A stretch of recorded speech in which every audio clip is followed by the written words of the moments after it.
थप 6714 संक्रमित, 6716 जना संक्रमण मुक्त, 145 जनाको मृत्यु। काठमाडौँमा फेरि बर्ड फ्लूको संक्रमण पुष्टि। नेपालको राजनीतिक अवस्था बारे बोल्यो भारत, यो आन्तरिक मामिला हो। पत्रकारलाई धम्काउने कार्य तत्काल रोकियोस्, एमनेस्टी इन्टरनेसनलको आग्रह। सुदूरपश्चिम सरकारलाई दिएको समर्थन फिर्ता नलिने एमाले संसदीय दलको निर्णय। कोरोना उत्पत्तिको पारदर्शी छानबिन गर्न विश्व स्वास्थ्य संगठनलाई अमेरिकाको आग्रह। यास चक्रवातको प्रभाव, देशभर मेघगर्जन र चट्याङसहित वर्षा र हिमपातको सम्भावना। सगरमाथा क्षेत्रमा भारी हिमपात, आरोही क्याम्प 2 मा फर्किए। भारतबाट सिंगापुर जान लागेको पानी जहाजमा आग लागि, श्रीलङ्काले गर्यो उद्धार। पाकिस्तानबाट भारत भित्रिने सलह, नेपाल पनि आउने सम्भावना कति, यसका लागि नेपालमा के सावधानी अपनाइएको छ त? खाडीबाट 1,17,000 कामदारको माग, नेपालमै तयार अक्सिजन सिलिन्डरको परीक्षण सकियो। आज 2565औं बुद्ध जयन्ती देशभर मनाइँदै बुद्ध जन्मस्थल बारे कतिपय देशका पाठ्यक्रममा भएको त्रुटि सच्याउन प्रधानमन्त्री ओलीको आग्रह। प्रधानमन्त्री विरुद्ध अदालतको अवहेलना मुद्दा, महन्तले सोधे अर्का अध्यक्ष उपेन्द्रलाई स्पष्टीकरण। यी हुन् आजका प्रमुख समाचार सामग्री। कृपया हाम्रो च्यानल सब्स्क्राइब गर्नु भएको छैन भने सब्स्क्राइब गर्नुहोला। नेपालमा कोरोना भाइरसबाट पछिल्लो 24 घण्टामा 145 जनाको मृत्यु भएको छ। स्वास्थ्य तथा जनसङ्ख्या मन्त्रालयका सहायक प्रवक्ता डाक्टर समीर कुमार अधिकारीका अनुसार यो सँगै अहिलेसम्म कोरोनाबाट मृत्यु हुनेको संख्या 6845 पुगेको छ। गत 24 घण्टामा 6714 जनामा कोरोना भाइरस संक्रमण पुष्टि भएको हो। 19,030 जनाको पीसीआर परीक्षणमा 6,677 तथा 322 एन्टिजेन परीक्षामा 37 जनामा संक्रमण पुष्टि भएको हो। यो सँगै कुल संक्रमितको संख्या 5,40,775 पुगेको छ। हाल सक्रिय संक्रमितहरूको संख्या 1,17,077 पुगेको छ। पछिल्लो 24 घण्टामा 6,716 जना संक्रमण मुक्त भएका छन्। यो सँगै हालसम्म संक्रमण मुक्त हुनेको संख्या 4,11,603 पुगेको हो। काठमाडौँमा फेरि बर्ड फ्लू संक्रमण पुष्टि भएको छ। काठमाडौँको कीर्तिपुर नगरपालिका र चन्द्रगिरी नगरपालिकामा पालिएका टर्कीमा बर्ड फ्लू संक्रमण पुष्टि भएको हो। बर्ड फ्लू संक्रमण पुष्टि भएसँगै त्यस क्षेत्रमा टर्की नष्ट गर्न बिहानैदेखि टोली खटाइएको पशु सेवा विभागले जनाएको छ।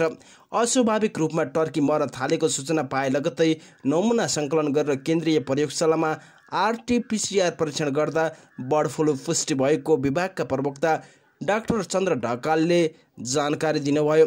अहिले संक्रमण थप फैलिन नदिनका लागि नियन्त्रणको प्रयास भइरहेको छ। प्रभावित क्षेत्रका पंक्षी नष्ट गर्ने टोली बिहानैदेखि परिचालित भएको विभागका प्रवक्ता ढकालले बताउनुभयो। व्यावसायिक प्रयोजनका लागि किसानले फर्ममा पालेको टर्कीमा बर्ड फ्लू पुष्टि भएको। नेपालमा पछिल्लो समय भइरहेको राजनीतिक परिघटनाबारे दक्षिणी छिमेकी भारतले आफ्नो प्रतिक्रिया दिएको छ। प्रतिनिधि सभा विघटन र नयाँ निर्वाचन घोषणा लगायतका विषयसँग जोडिएको प्रश्नमा भारतले यो नेपालको आन्तरिक मामिला भएको प्रतिक्रिया दिएको हो। बुधबार नयाँ दिल्लीमा भएको नियमित पत्रकार भेटघाटमा भारतीय विदेश मन्त्रालयका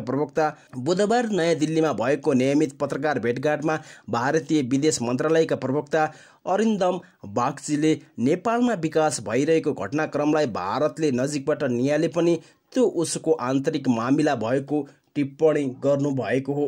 त्यसैगरी अर्को सामग्री, एमनेस्टी इन्टरनेसनलले पत्रकारलाई धम्काउने कार्य तत्काल रोक्न ध्यानआकर्षण गराएको छ। समाचार लेखाइकै आधारमा पत्रकार द्वय राजन कोइकिल र नारायण अमृतलाई माफी माग्न दबाब दिइरहेकोमा आपत्ति जनाउँदै अन्तर्राष्ट्रिय मानव अधिकार संस्था एमनेस्टी इन्टरनेसनलले सम्बन्धित निकायको ध्यानआकर्षण गराएको हो। पत्रकार द्वय कोइकिल र अमृतलाई सर्वोच्च अदालत प्रशासनले बोलाई प्रधानमन्त्री केपी शर्मा ओली र प्रधान न्यायाधीश चोलेन्द्र शमशेर राणाबीच भएको भनिएको बैठकका बारेमा प्रकाशित समाचारको स्रोत खुलाउन र माफी माग्न दबाब दिएको समाचारप्रति प्रतिक्रिया जनाउँदै एमनेस्टी इन्टरनेसनल नेपालका निर्देशक निराजन थपलियाले भन्नुभएको छ, अधिकारीहरूले संवैधानिक रूपमा प्रत्याभूत प्रेस स्वतन्त्रताको सम्मान गर्नुपर्दछ र फगत समाचार प्रकाशन गरेकै नियममा उनीहरूलाई धम्काउने र प्रताडित गर्ने कार्यबाट आफूलाई टाढा राख्नुपर्दछ।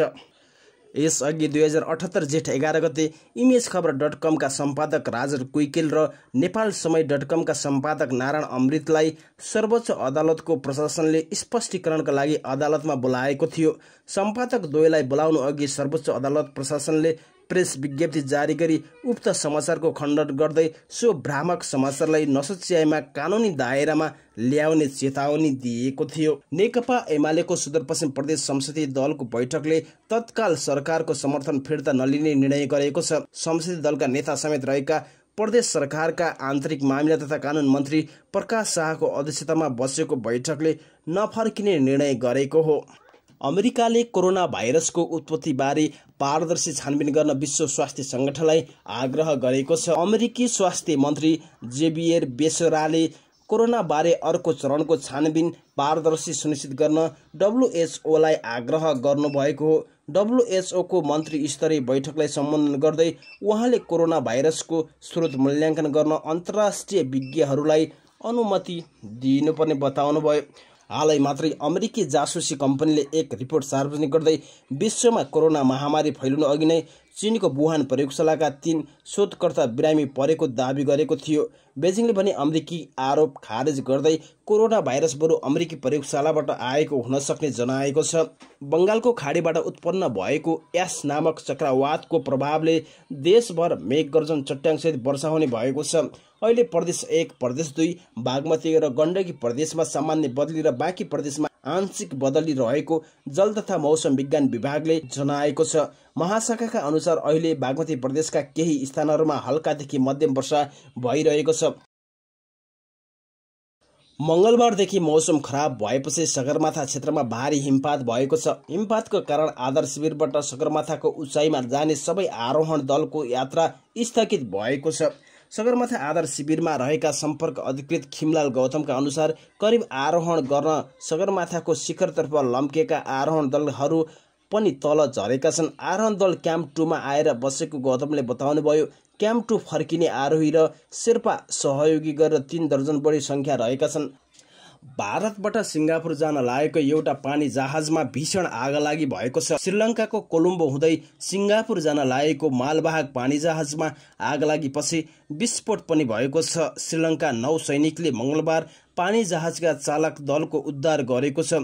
सिङ्गापुरको ध्वजावाहक पानी जहाज भारतको हाजिरा बन्दरगाहबाट 1486 कन्टेनर सामान बोकेर मे 15 मा छुटेको थियो। 25 टन नाइट्रिक एसिड र अरू रसायन पनि बोकेको पानी जहाजमा शुक्रबार एउटा कन्टेनरमा आगो लागेको थियो। जहाजको चालक दलमा फिलिपिन्स, चीन, भारत र रुसका 25 जना थिए। ती मध्ये 2 जना घाइते भएका छन्। बिहिबार भारतको इन्डिया टिभी र अग्निबाण पत्रिकाको अनलाइन संस्करणले राजस्थानको रेगिस्तान क्षेत्रमा सलहको झुण्ड देखिएको समाचार प्रकाशन गरे।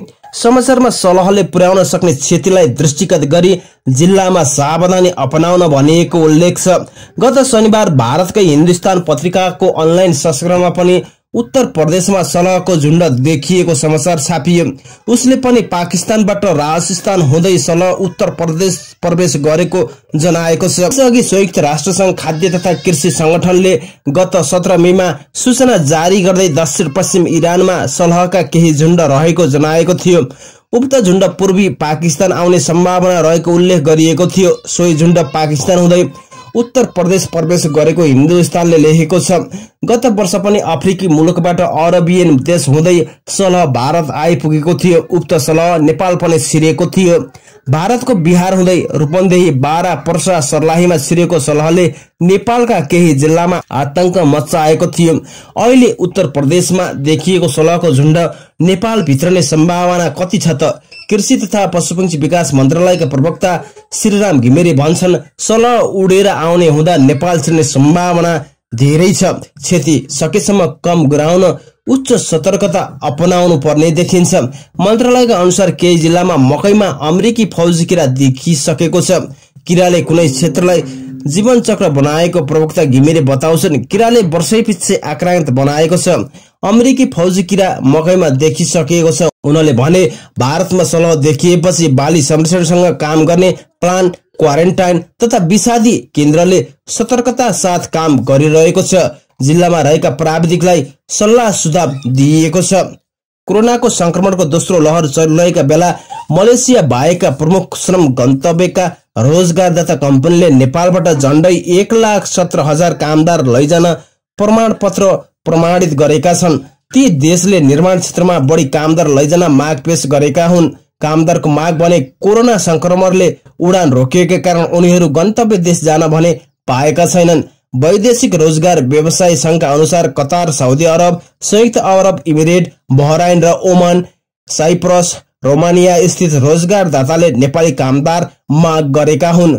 प्रमुख गन्तव्य मुलुक मलेसिया र कुवेतले भने कामदारको माग गरेका छैनन्। संघका महासचिव सुजित श्रेष्ठका अनुसार सबैभन्दा बढी कतारबाट 50,000, साउदी अरबबाट 26,000, साइप्रसबाट 17,000, संयुक्त अरब इमिरेट UAE बाट 5,000, रोमानियाबाट 9,000, बहराइनबाट 1,700, ओमानबाट 1,500 जना नेपाली कामदार माग भएको छ। नेपालमै तयार पारिएको अक्सिजन सिलिन्डरको दुवै चरणको परीक्षण सकिएको छ। नेपाल विज्ञान तथा प्रतिष्ठान नास्टको अगुवाईमा नेपालमै तयार पारिएको अक्सिजन सिलिन्डरको दोस्रो परीक्षण पूर्ण रूपमा सफल भएको यसको अगुवाई गरिरहेका नास्टका वरिष्ठ प्राविधिक अधिकृत शंकर ढकालले जानकारी दिए। सिलिन्डरको दोस्रो चरणको परीक्षण सफल भएपछि निजी क्षेत्रलाई पनि व्यावसायिक उत्पादनका लागि खुला गर्ने तयारी भइरहेको उनले बताए। नास्ट परिसरमा आइतबार राति गरिएको दोस्रो चरणको परीक्षणमा नेपालमा तयार पारिएको अक्सिजन सिलिन्डरले थेक्न पर्ने आवश्यक चाप भन्दा पनि 3 गुणा बढी चाप थेकेको ढकालले बताए। नास्टले पहिलो चरण गरेको परीक्षणमा अक्सिजन सिलिन्डरको आवश्यक चाप थेक्न सक्ने प्रमाणित भएको थियो। परीक्षणका क्रममा सिलिन्डरमा राखिएको भल्भ लिकेज भएको थियो। पहिलो चरणमा देखिएको समस्या सुधार गरी दोस्रो चरणमा सिलिन्डर परीक्षण गरिएको थियो। आइतबार राति 2वटा सिलिन्डरको परीक्षण गरिएको ढकालले जानकारी दिए। अक्सिजन सिलिन्डरले 150 केजी प्रति वर्ग सेन्टिमिटर चाप खेप्नु पर्ने मापदण्ड छ। नास्टले गरेको परीक्षणमा नेपालमा तयार अक्सिजन सिलिन्डरको प्रोटोटाइपले 265 प्रति वर्ग सेन्टिमिटर चाप धानेको थियो। आज 2565औं बुद्ध जयन्ती देशभर मनाइँदैछ। हरेक वर्ष वैशाख शुक्ल पूर्णिमाका दिन बुद्ध जयन्ती मनाइन्छ। बुद्धको जन्म, ज्ञान प्राप्ति, मृत्यु वैशाख शुक्ल पूर्णिमाकै तिथिमा परेकाले यो दिन नेपाल लगायत विश्वका बौद्ध धर्मावलम्बीले शान्तिको कामना गर्दै भावपूर्ण श्रद्धा र शक्तिले बुद्ध जयन्ती मनाउँदैछन्। निषेधाज्ञाका कारण चैत्य, गुम्बा, विहार लगायतमा सीमित बौद्ध धर्मगुरु मात्र बसेर परम्परादेखि हुँदै आएको पूजा लगायत विधि मात्र गरिनेछ। गएको वर्ष पनि लकडाउनका कारण चैत्य, गुम्बा, विहार लगायतमा निश्चित धर्मगुरु मात्र जम्मा भएर पूजा आराधना गरिएको थियो। लुम्बिनी, स्वयम्भू बौद्ध लगायत ठाउँमा विविध कार्यक्रम आयोजना गरी बुद्ध जयन्ती मनाउने परम्परा थियो। कोरोनाको जोखिमका कारण अहिले यी ठाउँमा सीमित धर्मगुरु बसेर पूजा पाठ गरी पर्व मनाउने निर्णय भएको छ। प्रधानमन्त्री केपी शर्मा ओलीले बुद्ध जन्मस्थल बारे कतिपय देशका पाठ्यक्रममा भएका त्रुटि सच्याउन आग्रह गर्नुभएको छ र बुद्ध महापरिनिर्वाण तथा लुम्बिनी दिवसका अवसरमा शुभकामना दिँदै प्रधानमन्त्री ओलीले गौतम बुद्ध नेपालको लुम्बिनीमा जन्मिएको प्रमाणित तथ्य भए पनि अझै कतिपय देशका पाठ्यक्रममा यसबारे गलत जानकारी रहेको भए सच्याउन आग्रह गर्नुभएको हो। उहाँले भन्नुभएको छ, यस्ता कुराहरू नसचिएको भन्ने पनि सुनिन आएको छ। यस्ता त्रुटिहरू आजको वैज्ञानिक युगमा, सूचनाको युगमा त्रुटिहरू नै निरन्तर कायम राखेर बालबालिका वा नयाँ पुस्तालाई तिनै त्रुटिहरू पढाउनु वाञ्छनीय हुँदैन। प्रधानमन्त्री केपी शर्मा ओलीले अदालतको अवहेलना गरेको भन्दै उहाँलाई जरिवाना र कैद सजायको माग गर्दै मुद्दा दर्ता गर्न कानून व्यवसायी सर्वोच्च अदालत पुगेका छन्। गएको फागुन 11 गते सर्वोच्च अदालतले दिएको आदेश विपरीत प्रधानमन्त्रीले प्रतिनिधि सभा विघटनको सिफारिस गरेको भन्दै वरिष्ठ अधिवक्ता दिनेश त्रिपाठीले अवहेलनाको रिट निवेदन दिनुभएको हो। रिटमा संविधानको धारा 128 र न्याय प्रशासन ऐन दफा 17(2) अनुसार प्रधानमन्त्री ओलीलाई 24 घण्टाभित्र अदालतमा उपस्थित गराएर अवहेलना मुद्दामा 1 वर्ष कैद र 10,000 सम्म जरिवाना तिराउन माग गरिएको छ। जनता समाजवादी पार्टीका अध्यक्ष महन्त ठाकुरले अर्का अध्यक्ष उपेन्द्र यादवलाई स्पष्टीकरण सोधेका छन्। पछिल्लो राजनीतिक घटनाक्रमबाट स्पष्ट दुई कितामा उभिएको जसपाका अध्यक्ष ठाकुरले पार्टीको निर्णय विपरीत कार्य गर्दै हिँडेको भन्दै यादवलाई अनुशासनको कारबाहीको व्यवस्था अनुसार स्पष्टीकरण सोधेका हुन्। मंगलबार सोधिएको 7 बुँदे स्पष्टीकरणमा लुम्बिनी प्रदेशका 4 जना प्रदेशसभा सदस्यलाई निष्कासन गरेको, विपक्षी कांग्रेस र माओवादीसँग मिलेर सर्वोच्च अदालतमा संसद पुनर्स्थापनाको माग गर्दै रिट दायर गर्न गएको जस्ता विषयमा प्रश्न सोधिएको छ।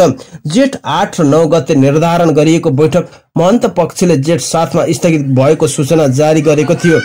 तर सोही दिन उपेन्द्र पक्षले पार्टी केन्द्रीय कार्यकारिणी समितिको बैठक बोलाएर एकल अध्यक्षता गरी निर्णयहरू समेत गरेको थियो। यो विषयमा पनि यादवसँग स्पष्टीकरण सोधिएको छ। पार्टीको विधानको दफा 49 अनुसार अनुशासनको कारबाही सम्बन्धी व्यवस्था अनुसार सोधिएको उक्त स्पष्टीकरणको जवाब 3 दिनभित्र पार्टी कार्यालयमा पठाउन भनिएको छ।